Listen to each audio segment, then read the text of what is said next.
Tidiane Diao, ravi de vous retrouver sur le plateau de la télé Futur Média pour la seconde partie de Soir d'Info. Soir d'Info qui reçoit Sensei Yatmalo et qui n'est plus à présenter. Mais un petit rappel ne fera pas de mal. Yatmalo qui est spécialiste des arts martiaux et par ailleurs journaliste sportif. Avec lui, nous reviendrons essentiellement sur le début ce vendredi des Jeux Olympiques et Paralympiques d'été et les conditions dans lesquelles le Sénégal s'y est préparé. Il n'est pas encore là. Lendemain de Tabaski peut-être oblige un petit peu. C'était le même constat avec tout à l'heure notre premier invité. Mais et je vous rassure qu'il sera là d'un moment à l'autre. Mais en attendant, je suis avec Bakary Cissé, comme ce fut le cas lors de la première partie, qui est rédacteur en chef du journal Record. Justement, votre avis d'expert sera déjà le bienvenu. Alors, le Sénégal, à l'instar de plusieurs pays dans le monde, a présenté aujourd'hui sa délégation à l'occasion de l'ouverture donc des JO de Tokyo 2020. Le Sénégal sera représenté, cher Tidiane Diao l'avait dit tout à l'heure, par 14 athlètes cette année pour ces Jeux Olympiques. Le judoka Mbagnick Ndiaye, qui s'est entraîné en 2019 avec le Français Teddy Riner, et la nageuse Jeanne Boubien ont été les porte-drapeaux de la délégation sénégalaise.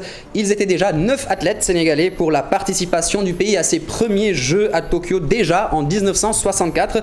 Le Sénégal qui a décroché qu'une seule médaille dans son histoire dans cette compétition en argent. C'était à Séoul en 1988. Rappelez-vous, grâce à la performance d'Amadou Diaba aux 400 mètres. Et Bakary Cissé, comment analysez-vous la participation du Sénégal et surtout, quelles sont les chances de notre cher pays dans l'une des compétitions sportives les plus suivies, si ce n'est la plus suivie dans le monde? Oui, c'est la plus suivie dans le monde. Après cette compétition, c'est bien entendu, c'est la Coupe du monde de football. Mais bon, tout le monde sait qu'aujourd'hui, nous ne sommes pas complètement en retard. Je pense que le Sénégal va pouvoir jouer sa partition dans ces compétitions qui seront très très relevées, il faut le dire. Maintenant, la question qui se pose aujourd'hui, c'est est-ce que nos athlètes se sont bien préparés pour être au niveau des Jeux Olympiques? Je ne suis pas très très sûr, surtout quand on sait qu'effectivement à un moment donné, le sport sénégalais était plombé par la Covid-19 qui a fait son apparition au Sénégal depuis le 1er mars 2019. Maintenant, l'un dans l'autre, je pense qu'on n'ira pas dans ces jours en victime expiatoire. Au contraire, on va jouer nos partitions jusqu'au bout. Il y a aujourd'hui 9 athlètes qui sont présents, à l'exception de Adama Diatta qui est attendu quelques jours. À l'exception dans 48 heures peut-être, parce que la réglementation vous permet d'arriver 5 jours avant le début de votre première sortie. Et donc Adama Diatta et son entraîneur ne sont pas encore venus. Maintenant, la plus grande satisfaction, c'est qu'il n'y a pas de cas de Covid-19 dans les rangs du Sénégal, et je pense que ça aussi, ça augure de lendemain meilleur et que nos athlètes iront à chance égale avec d'autres pays. Mais quand même, aujourd'hui, je pense que la Covid ne doit pas être une excuse parce que c'est une pandémie qui a frappé tout le monde entier, et donc ce qui est valable pour nos lions l'est aussi pour les autres nations. Donc l'un dans l'autre, je pense effectivement que nous avons des chances de médailles. Surtout que demain, il y aura l'escrime et le tennis de table qui vont démarrer avec Ibrahima Diaw en tennis de table et Binta Diagne en escrime, qui seront en lice pour la première sortie sous les couleurs sénégalaises. Donc on va tous croiser le doigt pour bien prier pour ces deux athlètes qui seront en lice demain. On espère bien. Alors justement, je le disais tantôt, le Sénégal, c'est quand même un paradoxe. Depuis le début des Jeux Olympiques, n'a enregistré qu'une seule médaille en argent. C'était lors du 400 mètres et donc Amadou Diaba. Comment expliquer si j'ose dire, ce phénomène, puisque le pays regorge quand même de talents innombrables dans le sport? Oui, mais bon, il faut relativiser parce qu'aujourd'hui, je pense qu'on manque d'infrastructures au niveau de l'athlétisme. Les pistes d'athlétisme qui restent au Sénégal ne sont pas plus de 5. Il faut jeter un coup d'œil sur les différents stades dans lesquels on peut dénombrer des pistes d'athlétisme. Moi, je pense que c'est la politique sportive du Sénégal à ce niveau qui a péché, parce que nous, quand nous étions très jeunes, on pratiquait le sport scolaire, l'UASU. Aujourd'hui, cette discipline a tendance, cette compétition a tendance à disparaître. Et donc je pense que quand même ce sont les rares clubs qui pratiquent, n'est-ce pas, l'athlétisme à leur sein, qui sont en train de propulser les disciplines athlétiques.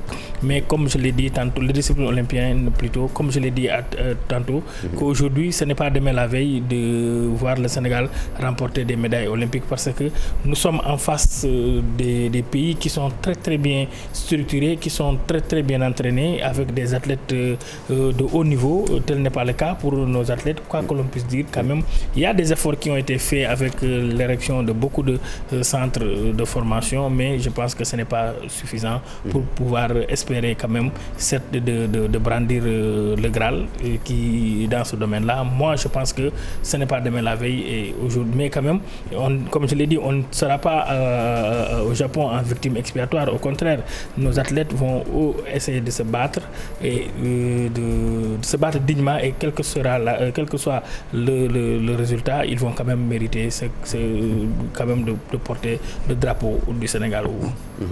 On l'espère aussi. Alors, pas de représentation du Sénégal dans le sport collectif. Là aussi, comment l'expliquer? Oui, ça s'explique par, surtout dans le football, on a été éliminé par la Guinée-Conakry à 2 reprises, et ça aussi, ça se comprenait, parce qu'effectivement, l'équipe qui était engagée n'a pas pu, par 2 fois, oui, c'est parce que c'est la même équipe, n'a pas pu faire long feu devant la Guinée-Conakry, la Guinée qui, dans ce domaine-là, a éliminé le Sénégal.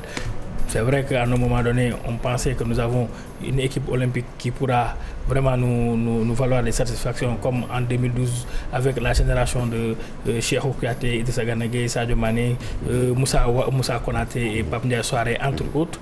Mais cette fois-ci, c'est dommage que nous ne serons pas présents ni en basket, ni en football, surtout en football où beaucoup d'observateurs attendaient le Sénégal à ce niveau. Malheureusement, ça sera que partie remise, et aussi ça peut aussi permettre aux dirigeants sénégalais de bien travailler à la base, parce que effectivement les jeunes qui jouent pour les JO sont les moins de 23 ans souvent, mais malheureusement cette année le Sénégal est absent à ce niveau, et donc je pense que c'est vraiment dommage.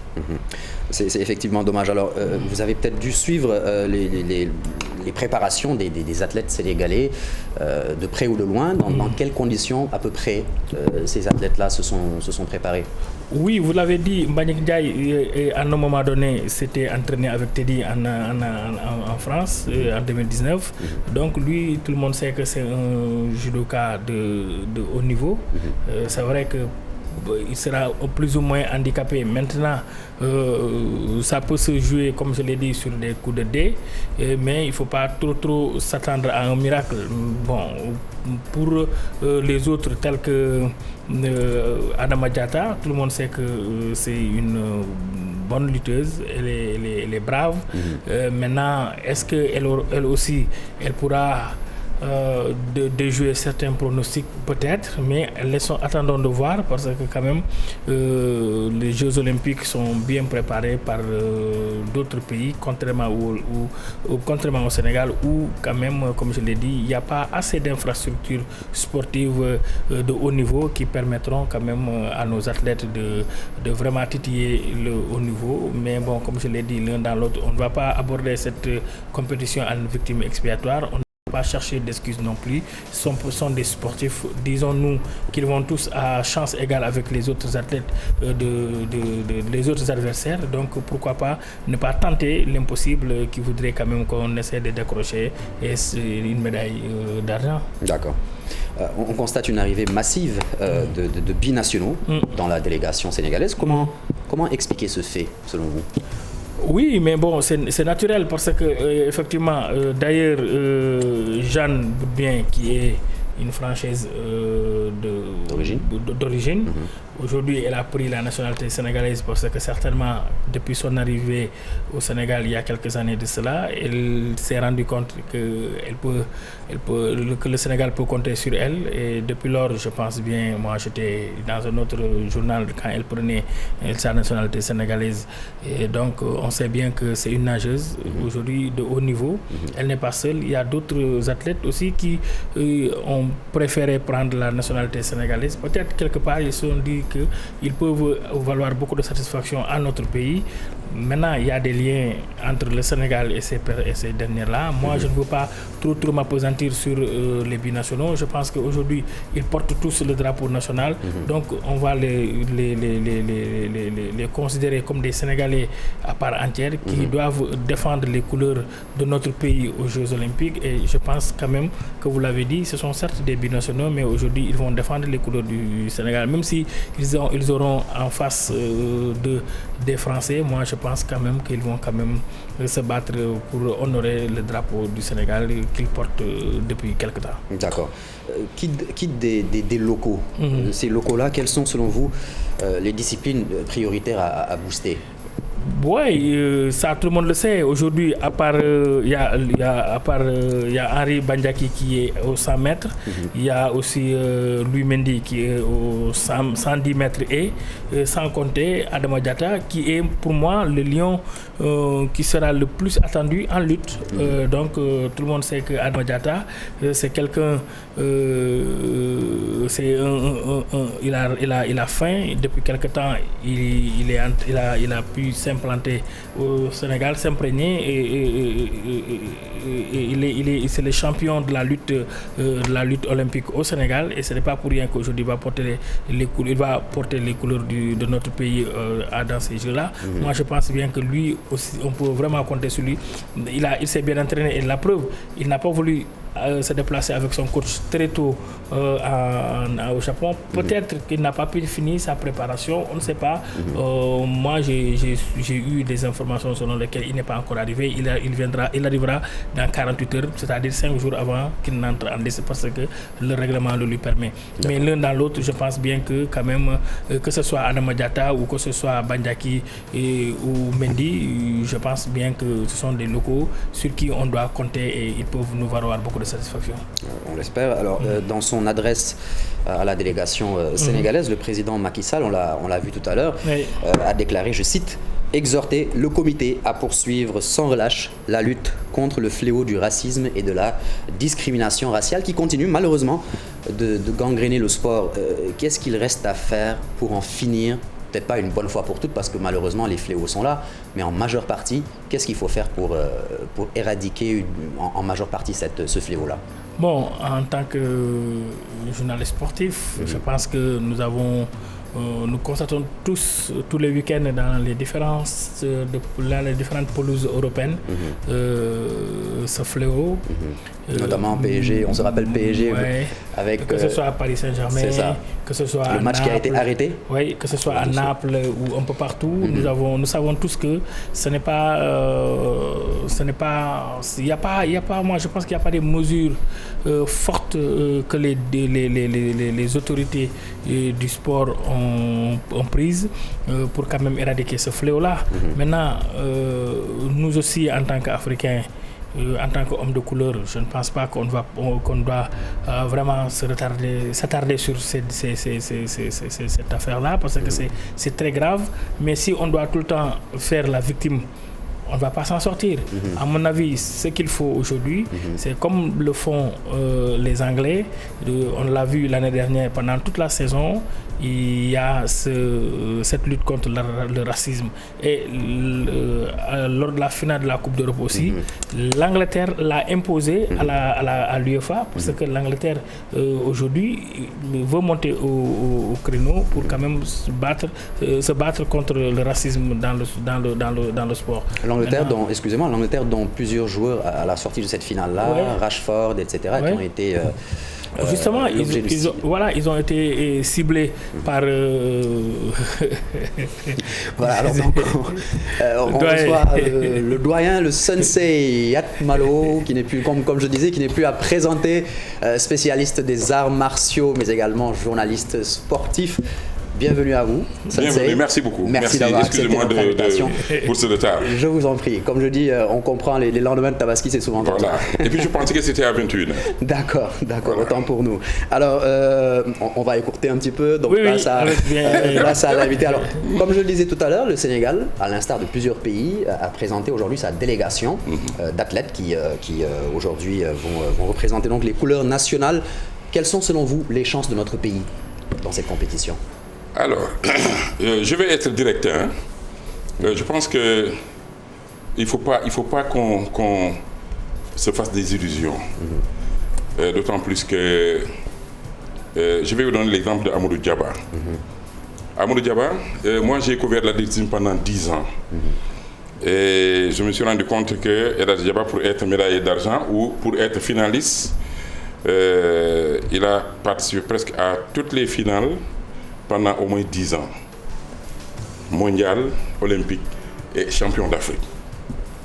D'accord. Donc, si je reviens sur la délégation sénégalaise, je fais un bilan, je me dis, quels sont les athlètes qui font régulièrement les Jeux olympiques, qui font régulièrement les championnats du monde et qui font au moins 3-4 tours ou bien qui vont en finale. Je ne me fais pas d'illusions. Tout à fait. Maintenant, on peut,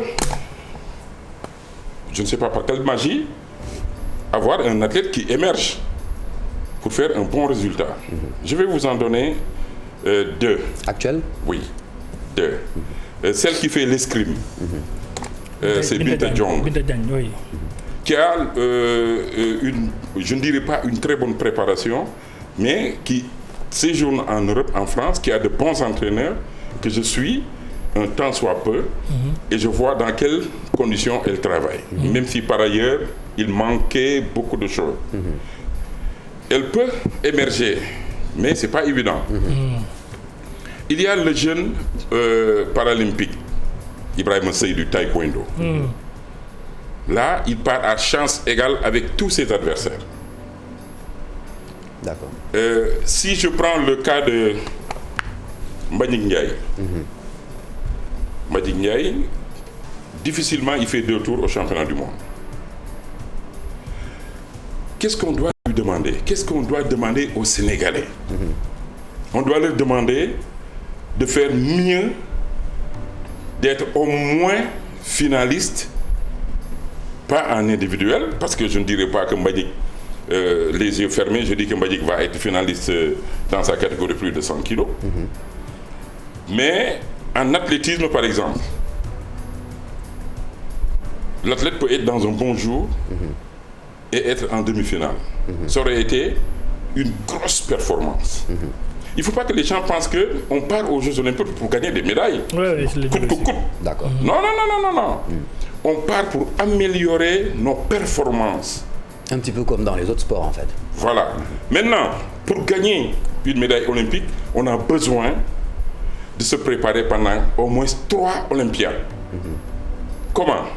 En prenant un enfant de 13 ans qu'on va former, on va lui consacrer un budget conséquent, on le suit à l'école, on lui trouve un répétiteur, il va faire des Open en Europe, il va sillonner le monde tout en faisant ses études et on va suivre cet athlète pendant au moins 15 ans. À 15 ans, il aura été déjà champion du Sénégal, champion d'Afrique, au moins sur le podium mondial. Après finaliste au championnat du monde, aux Jeux Olympiques. D'accord. Mais tant que nous procédons comme nous faisons, se préparer pour 6 mois, donner de l'argent aux athlètes et leur dire voilà, il faut y aller, on n'aura pas de médaille. El Hadji Djaba a fait combien d'Olympiades? El Hadji Djaba a fait combien de fois finale au championnat du monde? Après, par la suite, il est allé aux États-Unis, travailler avec les Evans. être à leur côté et les côtoyer nuit et jour. Vous savez, il y a un mythe. Quand quelqu'un n'a jamais couru à côté de Usain Bolt, au lieu de courir, il va regarder Usain Bolt. Alors qu'en réalité, s'il est au Jamaïque, il travaille avec le groupe de Usain, il est constamment avec ces gens-là, il peut faire des performances. Il ne pourra pas battre Usain, mais il peut faire des performances. Deuxième chose, je vais vous donner le cas de Adja Mariam Diop, championne d'Afrique de judo. Elle était jeune quand elle était championne d'Afrique, elle avait 22 ans, 21 ans. Pour préparer les championnats d'Afrique, pour préparer les championnats du monde, on lui a trouvé une bourse pour Paris, à l'INSEPS. Adja, elle était jeune, elle était forte. Mais à un moment donné, c'est l'équipe de France qui a dit non, on ne veut plus la voir ici à l'INSEPS. Parce qu'elle va connaître nos secrets. Donc il y a des secrets.